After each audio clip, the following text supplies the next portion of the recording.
Hello বন্ধুরা, আপনারা সবাই কেমন আছেন? আশা করি আপনারা সবাই ভালো আছেন। আমিও ভালো আছি। যে সকালে মেয়েকে স্কুলে দিয়ে এসেছিলাম, আবার নিতে গেছি, আনতে এসেছি, বাড়ি যাচ্ছি। উনি বক বক বক বক করে যাচ্ছে। ক্যামেরাটা যেই ধরেছি, দেখো ওদের সকাল 6:45 থেকে আর পুরো 11:15 অবধি ওদের ক্লাস হয়। তো হাঁটছি আমরা রাস্তা দিয়ে, আরও কত কথা গল্প করছে, কি করবে না করবে। বুনু আবার পাশের বাড়ি একটা জায়ের মেয়ে হয়েছে ছোট্ট, তাকে আবার দেখতে যাবে, সেটা বলছে। আমি আগে গিয়ে হাত পা ধুবি তারপরে যাবি।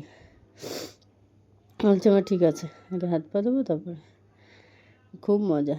আর দেখো আমি এই যে লোটে মাছ করব, লোটে মাছ ভিজিয়ে রেখে গেছিলাম, সেই সকালে বের করেছি ফ্রিজ থেকে, এখনও মানে বরফটা গলেনি। আমি আস্তে আস্তে হাত দিয়ে ছাড়াচ্ছি একটা একটা করে।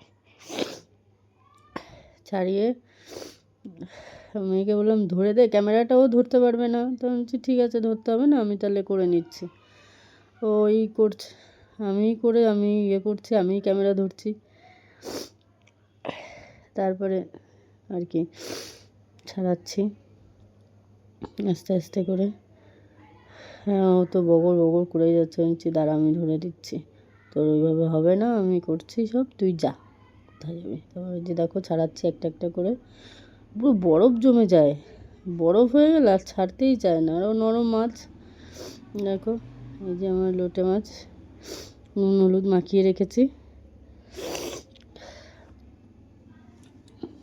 তো একটা বিষম খেলাম, এমন নাক পুরো জ্বালা করছে। তো চিংড়ি মাছ দিয়ে শাক দিয়ে করব, লাল শাক।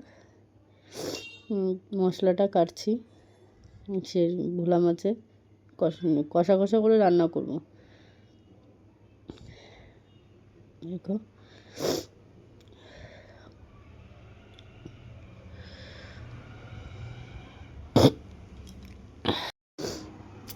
দেখো আমি যে এখন রসুন ছাড়িয়ে নেব, টমেটো কেটে নিলাম, রসুন ছাড়িয়ে নিচ্ছি। রসুন ছাড়াতে গেলে না আমার খুব নখে যন্ত্রণা, আমি বুঝি দিয়েই কেটে ফেলি।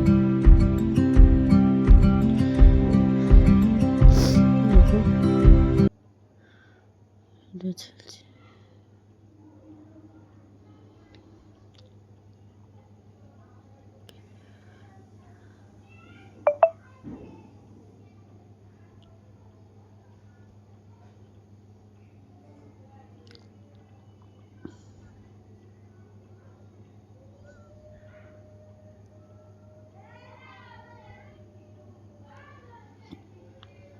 আমার রসুন ছাড়া হয়ে গেছে। দেখো লাল শাকটা ধুয়ে নিয়ে লাল শাকটা বেছে নিচ্ছি। লাল শাকটা বেছে নিলাম, বেছে নিয়ে এবার এক আটিতে হবে না, পরে আবার এক আটি রেখে দিয়েছিলাম, তা দেখছি অল্প হয়ে গেছে। পরে আবার আমি আরেক আটি করলাম, বাছলাম, বেছে তারপর ধুয়ে দেখো বাছবো। মোলটা দাঁড়াচ্ছিই না, দাঁড় করছি।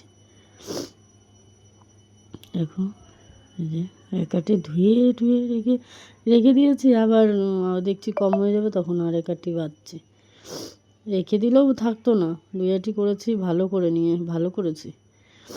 রেখে দিলে আর থাকতোই না, নষ্ট হয়ে যেত, এমন হয়ে গেছিলো ভেতর দিকটা। আমি তো দেখিনি আটির খুলে। যে মশলা করব ওই ভোলা মাছে, এবার শাকে রসুন দেওয়ার জন্য রসুন কাটছি। মশলাটা কষাতে বসিয়েছিলাম।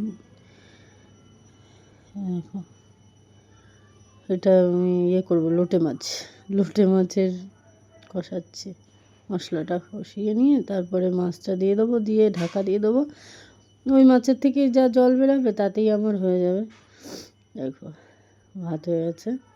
এই যে মেয়ে আমার বক বক করছে, ওনার 1000 রকম বাহানা, ওনার বাহানার আর শেষ নেই। টিভি দেখবে, ব্যাস। দেখো মাছটা দিয়ে দিয়েছি, এবার ঢাকা দিয়ে দেবো, একটু হালকা করে নাড়িয়ে এবার ঢাকা দিয়ে দেবো। ঢাকা দিয়ে দিলাম, দেখো ঢেকে দিয়েছি। লাল শাকটা কাটা, দেখো জল বেরিয়েছে, লাল শাকটা আমি এবার লাল শাকটা ধুয়ে ঠুয়ে এনেছি, এবার কুচাবো। দেখো আমি শাকটা কুচাচ্ছি। আবার একটু আদর খেয়ে গেল। এবার আদরের একেবারে একটু আদর না করলেই হলো, আমাকে ভালোবাসো না, এই করো না ওই করো না। দেখো এই শাকটা কুচাচ্ছি। আমার শাক আবার বেশি বড় বড় করে কুচালে ভালো লাগে না, কেমন যেন লাগে। ঝিরিঝিরি কুচাতেই বেশি পছন্দ করি। ওই যে আবার এসছে, নিচে গেছিলো, নিচে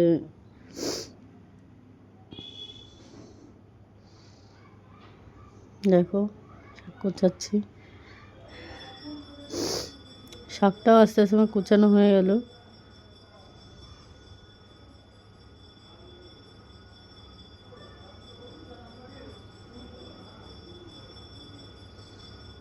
দেখো আর এই যে আমার মেয়ে খালি এই ঘর ও ঘর, এখানে পায়তারা ওখানে পায়তারা, উনি শান্ত নেই।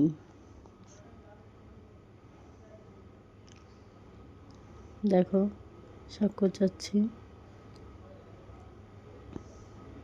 তো তোমাদের যদি ভিডিওটা একটু ভালো লাগে, আমি তো আগে কখনো করিনি, নতুন তো, একেবারেই নতুন, একটুখানি লাইক কমেন্ট শেয়ার করে দেবেন। কমেন্ট করলে আমি বুঝতে পারবো কোথায় আমার ভুল হলো না হলো।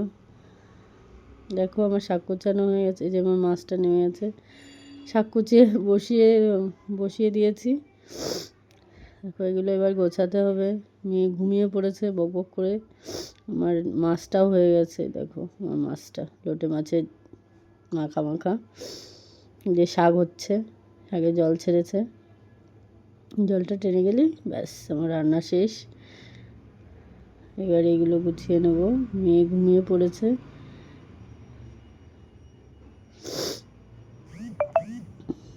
দেখো শাকেরও জল টেনে গেছে, এবার নামাবো। আর কালকের একটু ডাল ছিল, ডালটা ফুটিয়ে নিলাম, ফ্রিজে রাখা ছিল, ফুটিয়ে নিয়ে নামিয়ে দেবো। দেখো হয়ে গেছে, রান্না কমপ্লিট। দেখো পরিষ্কার করবো এবার, এগুলো ঘরে রেখে আসছি, রেখে দিলাম, ব্যাস।